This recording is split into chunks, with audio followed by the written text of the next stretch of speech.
50, donc arme de défense à balle caoutchouc en calibre 50.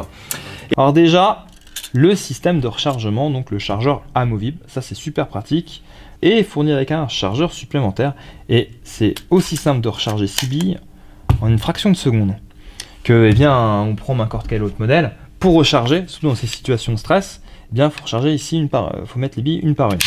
Que là, on peut déjà avoir rechargé à l'avance le chargeur et hop, tac, on repose. Ça, c'est vraiment un bon point. Je pense que même c'est le fer de lance de ce modèle. Mais il a quand même pas mal d'autres atouts. Aussi simple, il est aussi pratique. Donc déjà, ça aussi, c'est le deuxième bon point. En termes de sécurité, alors, sur par exemple le modèle Umarex ou même le LTL, eh bien, on retrouve la fameuse pédale de sécurité qui est incorporée à la queue détente et qui annule toute action sur la queue détente tant qu'on n'appuie pas dessus. Ici, eux sont partis sur un bouton de sûreté. Et donc dès qu'on l'enclenche, il annule toute action sur la queue détente. Et dès qu'on le désarme, et bien là, on peut tirer. Ce qui est sympa, moi j'aime bien, c'est que ils sont vraiment inspirés, on va dire, maintenant des Striker Fired pour faire de l'IPSC. Et donc là, on retrouve une queue de détente droite. Vous voyez que là, eh bien, on a toujours une queue de détente courbée, quoi. Par exemple sur le HDP.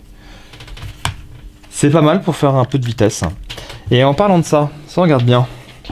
Ici, on retrouve déjà un undercut. Donc à quoi ça sert? Eh bien, la main qui ne tire pas, vous voyez ici l'ergot, eh bien l'index, il est beaucoup mieux calé. Ok? Mais aussi, là, on retrouve deux enfoncements, donc qu'on soit droitier ou gaucher, ce qui fait qu'on pose vraiment parfaitement le pouce, et aussi l'os métacarpien ici. Ça, c'est vraiment un bon travail au niveau de l'ergonomie, du confort. La queue de castor ici, vous voyez, et l'angle au niveau de la poignée. Un peu de grip. Et pour finir, on a une sorte de magwell. Alors bien sûr, il n'y a pas de chargeur, mais le magwell aussi. Alors ça sert de puits de chargeur pour les armes de poing en catégorie B, et aussi pour pour bien caler la main. Vous voyez, hein, ça épouse parfaitement. C'est super. En tout cas, pour ma main, c'est génial.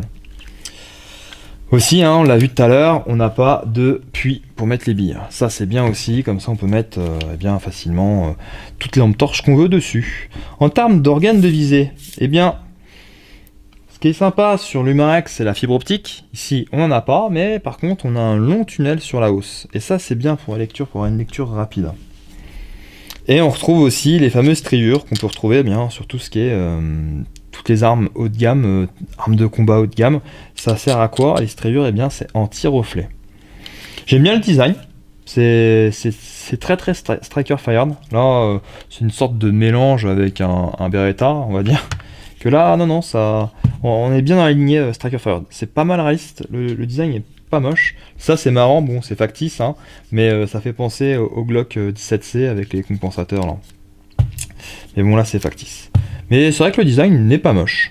En tout cas, au niveau ergonomie, beaucoup de fabricants encore n'y pensent pas. Là, Umarex, ils ont fait pas mal d'efforts ici avec le relief, mais ils n'ont pas pensé à faire eh bien, un undercut pour poser eh bien, le doigt, enfin l'index de la main qui tire pas. Que là, ils y ont bien pensé, hein. On le voit là, ici, l'ergot. Ça, c'est sympa, c'est pas mal. Eux, ils ont pensé à mettre un magwell là, ici. Ça a été étudié, pas mal étudié, on va dire, l'ergonomie sur ce modèle-là. Nous arrivons